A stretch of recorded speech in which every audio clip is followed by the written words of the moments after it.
এক সময় আমি আর মাহমুদ ভাই আইসি প্রিজন্স কি যেন পিজি হাসপাতালের প্রিজন সেল থেকে ওই করোনারি কেয়ার ইউনিটের একটা সেল ছিল, ওখানে ছিলাম।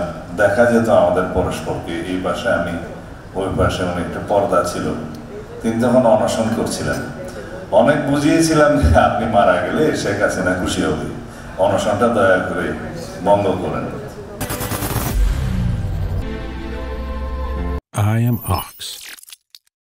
তো শেষে মুরব্বীরা গেলেন, উনি ৬-৭ দিন অনশনের পর অনশন ভঙ্গ করলেন। সমাজ, রাষ্ট্র এবং সরকার ব্যবস্থা রেখে যেতে হবে, এটা আমাদের সকলেরই পবিত্র দায়িত্ব, নাগরিক দায়িত্ব, রাজনৈতিক দায়িত্ব, সামাজিক দায়িত্ব।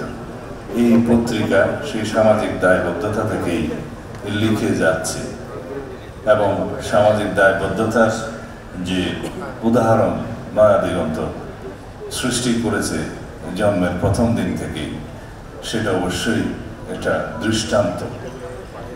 তারা ফেসিবাদের সময়ে অনেক কৌশলে, সাহসিকতার সাথে যেভাবে ভূমিকা পালন করেছে, আমরা অনেক পত্রিকাকে সেভাবে দাঁড়াতে দেখিনি। আমার দেশ পত্রিকা তো বিলুপ্তই হয়ে গেল, কিন্তু নয়া দিগন্ত টিম করে আলোটা জ্বালিয়ে রেখেছিল সে সময়। ফেসিবাদ বিরোধী গণতান্ত্রিক আন্দোলনে আপনাদের যে ভূমিকা, সেই গৌরবময় ঐতিহ্যমণ্ডিত ভূমিকাকে আমি শ্রদ্ধার সাথে স্মরণ করছি। সবাই আমরা ঐক্যবদ্ধ থাকব এবং ঐক্যবদ্ধ থেকেই আমরা ফ্যাসিস্ট আওয়ামী লীগের প্রত্যাবর্তনের সমস্ত দরজা বন্ধ করব। এই প্রতিজ্ঞা আমাদের থাকতে হবে।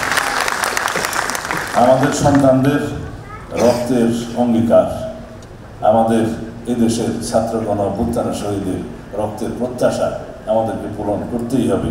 যদি আমাদের অনৈক্যের কারণে, আমাদের বিভেদের কারণে কোনো সময় কোনো ফাঁকে যদি ফেসিবাদের প্রত্যাবর্তনের কোনো আশঙ্কা থাকে, এই জাতি আমাদেরকে ক্ষমা করবে না।